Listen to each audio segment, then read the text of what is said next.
കൊണ്ടേച്ചേ, ഞാൻ കോരാം. ഓ, എഴുന്നള്ളിയോ? നേരെ എത്രയായി? ആഫീസിൽ പോന്നല്ല വീട്ടു ജോലിക്ക് വരേണ്ടത്. നീ അടുക്കളയിലോട്ട് ഇത്തിരി പുട്ടും ദോശ ഉണ്ടാക്കിയേ. മുരളി ഇപ്പൊ കുളി കഴിഞ്ഞു വരും. മുരളി വന്നോ? എന്തേ മുരളി എന്ന് കേട്ടപ്പോ ഒരു മുഖപ്രസാദം? അവനാരാ, നിന്റെ കാമുകനോ? 6-7 കൊല്ലം ഗൾഫിൽ കഴിഞ്ഞവനാ. നോക്കിയേ, അവന്റെ മുമ്പിൽ ചെന്ന് കുണിങ്ങാലുണ്ടല്ലോ. ഓ, ഒരു ശൃംഗാരി. ഇതാരാ ഇത്ര നേരത്തെ മുരളിക്ക് ചായ തന്നത്? ചെറിയേട്ടത്തി. ഓ, അതിതാ, ഇത് കുടിച്ചു. ഇതിൽ ഏലക്ക ഇട്ടിട്ടുണ്ട്. അയ്യോ, ഇതില് ഏലക്കയും ഗ്രാമ്പും ഇട്ടിട്ടുണ്ട്. നല്ല മനോഹരമായ നാടൻ ചായ. സത്യം പറഞ്ഞ ചെറിയേട്ടത്തിയുടെ കൈ കൊണ്ട് എന്തുണ്ടാക്കിയാലും നല്ല സ്വാദാ അല്ലേ വലിയേട്ടത്തി? ബാബുമോൻ 5th-ലായല്ലേ? ആയിട്ടെന്താ കാര്യം? സ്കൂളിലെ പിള്ളേരുമായി തല്ലും പിടിയും തന്നെയാ എന്നും. ആര്, ബാബുമോനോ? ആ, ബാബുമോൻ തന്നെ. ടീച്ചർമാർക്കൊന്നും കണ്ണെടുത്തിട്ടുണ്ടേ കണ്ടുകൂടാ. എന്റെ സുനിതയും സുധർമ്മൻ എന്തൊരച്ചടക്കവാ. പിള്ളേരാകുമ്പോ ഇച്ചിരി ചട്ടമ്പിത്തരമൊക്കെ വേണം, എങ്കിലേ ഒരു രസമുള്ളൂ. മുരളിക്ക് പലഹാരം എന്താ വേണ്ടേ? ഒക്കെ ഞാൻ ചെറിയേട്ടത്തിയോട് വിശദമായിട്ട് പറഞ്ഞിട്ടുണ്ട്. അതെന്താ മുരളി അങ്ങനെ? ഞാൻ നിന്റെ മൂത്ത ഏട്ടന്റെ ഭാര്യയല്ലേ? അമ്മയുടെ സ്ഥാനം എന്നോടല്ലേ എല്ലാം പറയേണ്ടത്? അയ്യോ ഏട്ടത്തി, അതുകൊണ്ടല്ല. ചെറിയേട്ടത്തി ചോദിച്ചു, ഞാൻ പറഞ്ഞു, അത്രേ ഉള്ളൂ. അറിയാലോ, എനിക്ക് 2 പെൺകുട്ടികളാ. എന്റെ മൂത്ത മോനായിട്ടാണ് നിന്നെ ഞാൻ കരുതിയിരിക്കുന്നത്. നീ ദുബായിൽ പോയ അന്ന് തൊട്ട് എത്രയോ ദിവസങ്ങൾ ശരിക്കും ഞാൻ ഉറങ്ങിയിട്ടില്ല. എന്താ ഏട്ടത്തി ആ പഴയ നെഞ്ചുവേദന? അല്ല കുട്ടി, നീ പോയെന്റെ. അല്ല, എന്റെ മുരളി എത്ര നേരമായി ചായ തന്നിട്ട്? ഉമിക്കരി ഈർക്കലി. ഉമിക്കരിയോ? ദുബായിക്കാരനോ? പേച്ചു തീർന്നെങ്കിൽ ഞാൻ തരാം മുരളി. പേശൊക്കെ മടുത്തു വലിയേട്ടത്തി. ഭൂലോകത്തിന്റെ ഏത് കോണിലായാലും നമുക്ക് നമ്മുടെ നാടൻ രീതികളെ പറ്റൂ. നാട്ടിൽ വരാറുള്ള പലരോടും പറഞ്ഞ് ഞാൻ ഈ ഉമിക്കിരിയും ഈർക്കലും ദുബായിൽ എത്തിക്കാറുണ്ടായിരുന്നു. ഇതുവരെ ഞാൻ മലയാള തനിമ മറന്നിട്ടില്ല.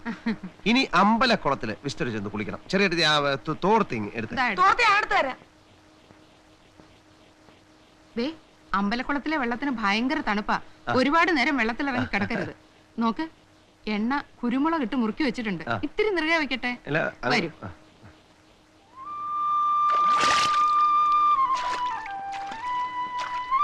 എന്താ പാപ്പാ, നീ ഇറങ്ങുന്നില്ലേ? ഏയ്, നേര് പറഞ്ഞ ഇവിടെ ഇപ്പൊ ആരും കുളിക്കാറില്ല. അതെന്താ? ആളുകളൊക്കെ കുളി ബാത്റൂമിലാക്കില്ലേ. പപ്പാ, നിനക്ക് ഓർമ്മയുണ്ടോ, പണ്ട് ഇതിന്റെ ചുറ്റും മഷിത്തണ്ടായിരുന്നു. കുളിയും കഴിഞ്ഞ് മഷിത്തണ്ടും പൊട്ടിച്ചോണ്ടാ നമ്മളൊക്കെ മടങ്ങാറുള്ളത്. നമ്മുടെ ഗോപി ഹംസയൊക്കെ ഇപ്പൊ എന്ത് ചെയ്യുന്നു? ഗോപി റേഷൻ കട നടത്തുവാ. ഹംസയുടെ അറിഞ്ഞില്ലേ? ഇല്ല. എന്തു പറ്റി? അവരെ പോലീസ് പിടിച്ചു. അയ്യോ, എപ്പോ? അവൻ എനിക്ക് കത്തയച്ചിരുന്നപ്പോ ഒന്നും എഴുതിയിരുന്നില്ലല്ലോ. എഴുതൂല്ലല്ലോ, വ്യാജ ലോട്ടറി ടിക്കറ്റ് വിറ്റു. ആദ്യം നാട്ടുകാരുടെ തല്ല് കിട്ടി, പിന്നെ പോലീസിന്റെ. വിജയനാ പോസ്റ്റ്മാന്റെ മോളെ കൊണ്ട് സ്ഥലം വിട്ടില്ലേ? ഓഹോ, അപ്പൊ നമ്മുടെ കൂട്ടുകാരൊക്കെ ആകെ കുഴപ്പക്കാരായി മാറുകയാണ്. ചേട്ടാ, ഞാൻ മാത്രം ഉള്ള ജോലിയും കൊണ്ട് മര്യാദക്കാരനായി കഴിയുക. അതെ, മറ്റുള്ളവരോട് ചോദിക്കട്ടെ. അവിടെ ഫ്ലാറ്റില് രാവിലെ എഴുന്നേറ്റ് കുളി കഴിഞ്ഞാൽ ഉണക്ക ബ്രെഡും ചായയും കഴിക്കും. സത്യം പറഞ്ഞ ഈ പുട്ടും കടലയും തിന്നാൻ വേണ്ടി മാത്രം പ്ലെയിനിൽ കയറി ഇങ്ങി പോന്നാലെന്ന് വരെ ആലോചിച്ചിട്ടുണ്ട്. നീ പോയ പിന്നെ ഞങ്ങൾ ഈ പ്രാതലിന്റെ കാര്യം ശ്രദ്ധിക്കാറില്ല. ഇവിടെ കുമാരേട്ടനാണെങ്കിൽ ബുൾസേ മതി. ശരിക്കു പറഞ്ഞ നീ പോയതോടെ ഈ വീട് ഉറങ്ങി. നിങ്ങളുടെയൊക്കെ കത്തുകളിലെ സ്നേഹത്തിന്റെ ശക്തി കൊണ്ടാ ഞാൻ അവിടെ 7 കൊല്ലം കടിച്ചു പിടിച്ചിരുന്നത്. മടുത്തുപോയി. എന്താ അവിടുത്തെ ചൂട്, എന്താ അവിടുത്തെ വരണ്ട കാറ്റ്. മുറിയിലൊക്കെ AC ഉണ്ടെന്ന് എഴുതിയിരുന്നല്ലോ. എന്ത് AC? അതൊക്കെ മുറിക്കകത്ത് പണിയെടുക്കുന്നവർക്കല്ലേ ഏട്ടത്തി. നാട്ടുകാരുടെ മുമ്പ് ഞാൻ വലിയൊരു ഗൾഫുകാരനാ. എന്നാ സത്യം പറയാം, ആദ്യത്തെ 2-3 കൊല്ലം കല്ല് ചുമക്കലായിരുന്നു അവിടെ എന്റെ ജോലി. അയ്യേ, ഇത് ഞങ്ങളോട് പറഞ്ഞു തിരിക്കട്ടെ. പുറത്തൊരു മനുഷ്യരിത് അറിയരുത്. നാണക്കേടാ. നിങ്ങളെ കൂടി വിഷമിപ്പിക്കേണ്ടെന്ന് കരുതിയ കത്തിൽ ഞാനതൊന്നും എഴുതാതിരുന്നത്. അത് നന്നായി. അറബികളുടെ ആട്ടും തുപ്പും നല്ലതുപോലെ സഹിച്ചു.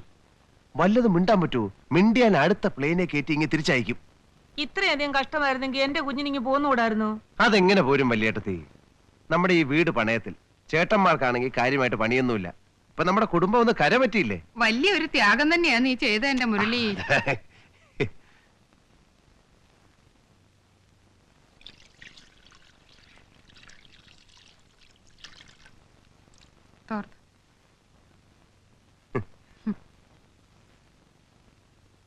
അതുകൊണ്ട് ഇനിയുള്ള കാലം ഇവിടെ തന്നെ കഴിയാമെന്നാ ഞാൻ വിചാരിക്കുന്നത്.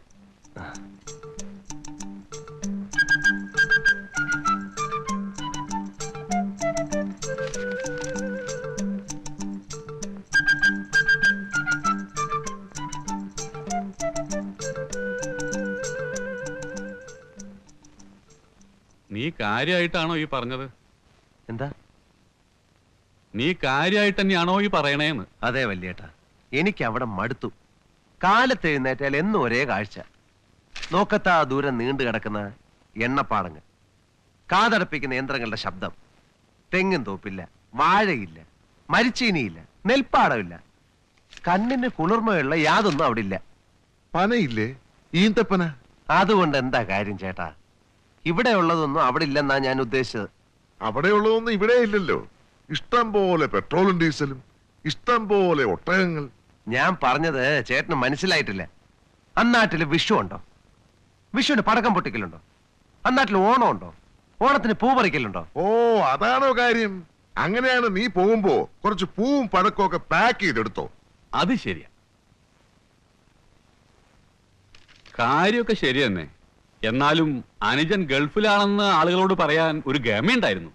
ഇത്രയും കാലം പറഞ്ഞില്ലേ? ഇനി എന്തായാലും തിരിച്ചു പോകുന്നില്ല. NRI അക്കൗണ്ടിൽ കുറച്ച് രൂപയുണ്ട്. അതുകൊണ്ട് വല്ല ബിസിനസ്സും ചെയ്ത് ഇവിടെ തന്നെ കൂടാമെന്നാ ഞാൻ തീരുമാനിച്ചിരിക്കുന്നത്. ഒന്നുകൂടെ ആലോചിച്ചിട്ട് പോരെ മുരളി? അതെ, അല്ലേ? ആ, കുറെ കാലമായി ഞാനിത് ആലോചിക്കാൻ തുടങ്ങിയിട്ട്. മാത്രമല്ല, ഞാൻ സത്യം പറയാം, എന്റെ വിസയുടെ കാലാവധി കഴിഞ്ഞു. അപ്പൊ പിന്നെ അതാ നല്ലത്. മുരളി, മുരളി, ഒരു കാര്യം പറയട്ടെ, വാ.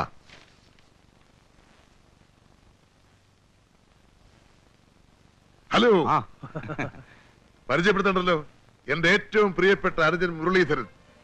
ഇത് സണ്ണി ലൂക്കോസ്, ഇത് ജോണി പാറക്കാട്. ഹലോ. ഇതെന്താ എല്ലാരും ഒരേ വേഷത്തിൽ, ഈ വളയും ജുബ്ബയൊക്കെ? ഞങ്ങൾ അബ്കാരികള് പൊതുവെ ഈ വേഷത്തിലാ. നീ 6-7 കൊല്ലം ഗൾഫിലായിരുന്നുകൊണ്ട് കേരളത്തിലെ സ്ഥിതികളെ കുറിച്ച് ശരിക്കും അറിഞ്ഞിട്ടുണ്ടാവില്ല. ഒരു അബ്കാരി കോൺട്രാക്ട് എന്ന് പറഞ്ഞാൽ ആരാ? രാഷ്ട്രീയക്കാർക്ക് വരെ ഞങ്ങളെ പേടിയാ. എന്തിന്? സർക്കാരിനെ താങ്ങി നിർത്തുന്നത് പോലും ഇന്ന് ഞങ്ങളാ. എനിക്ക് അറിയില്ലായിരുന്നു കേട്ടോ. ആ, നീ ഇരിക്ക്. ആ, അങ്ങോട്ടിരിക്കും.